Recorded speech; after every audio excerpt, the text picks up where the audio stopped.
وهو معكم أينما كنتم. إن ربنا شايفك، سمعك، عارف همك، قريب ليك أكتر من أي حد. عزيزي المشاهد، كلام بيني وبينك. يا رسول الله، لو نظر أحدهم تحت قدميه لرآنا. السلام عليكم ورحمة الله وبركاته. أنا محمود، ودي الحلقة الثالثة من 5 دقايق وعي. عنوان حلقتنا النهاردة هنتكلم عن وهو معكم أينما كنتم. بتمر عليك لحظات في حياتك بتحس فيها إنك لوحدك، يمكن تكون في أوضة مقفولة، في سريرك بالليل، أو وسط ناس ولكن مفيش حد فاهمك. اللحظة دي بتوجع قوي.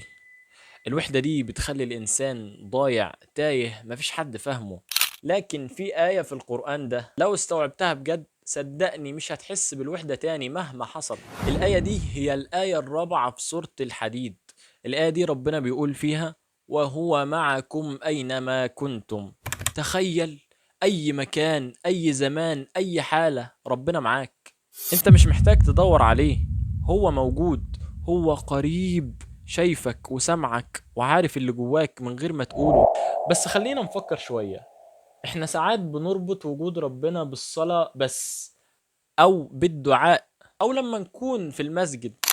انت في سريرك بتعيط، محدش حاسس بيك، انا معاك، ربنا موجود في كل وقت. المعية هنا معناها ايه؟ معناها ان ربنا شايفك، سمعك، عارف همك، قريب ليك اكتر من اي حد. عزيزي المشاهد، كلام بيني وبينك، يمكن مفيش ولا شخص على وجه الارض فهمك، ولكن ربنا فهمك وعارفك اكتر من نفسك، وقريب منك اكتر من اي حد كنت متوقعه قريب منك. وهو اقرب اليكم من حبل الوريد. عشان تعرف قد ايه ان ربنا قريب منك، بس انت تستشعر وجود ده، وتستشعر ان ربنا معاك.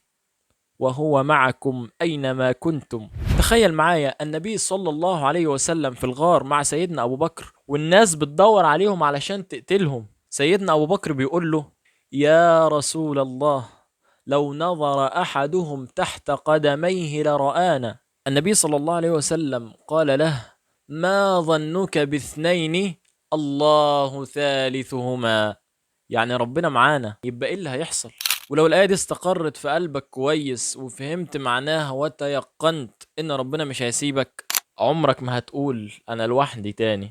عمرك ما هتقول مفيش حد سندي، لان سندك الاساسي هو ربنا. لكن ربنا عمره ما هيسيبك. الناس ممكن تنام وتسيبك في همك، لكن ربنا ما بينامش. لا تأخذه سنة ولا نوم.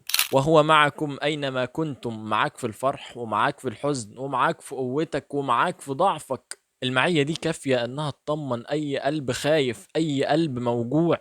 كل ما تحس انك ضايع او تايه، ردد الآية دي بينك وبين نفسك، وهو معكم أينما كنتم، وحاول تخليها جزء من حياتك، لأن فعلا الآية دي تستحق إنها تكون جزء من حياتك. عزيزي المشاهد، وصلنا لنهاية حلقتنا اليوم. أنا عارف إن الكاميرا دي مزولاك، ولكن حبينا نجدد في الديكور. أنا محمود، ودي كانت 5 دقايق وعي. أتمنى الحلقة تكون عجبتك. معلش طولت عليك النهاردة، ولكن فعلا الآية دي تستحق إنك تسمع معناها كويس وتعرف إن ربنا معاك. وبس أشوفك بإذن الله الحلقة الجاية. ما تنساش لايك، شير، وفولو، والسلام عليكم. عزيزي المشاهد، حلو عليا النضارة؟ حلوة؟ عارف إنها حلوة، عشان كده مش هلبسها.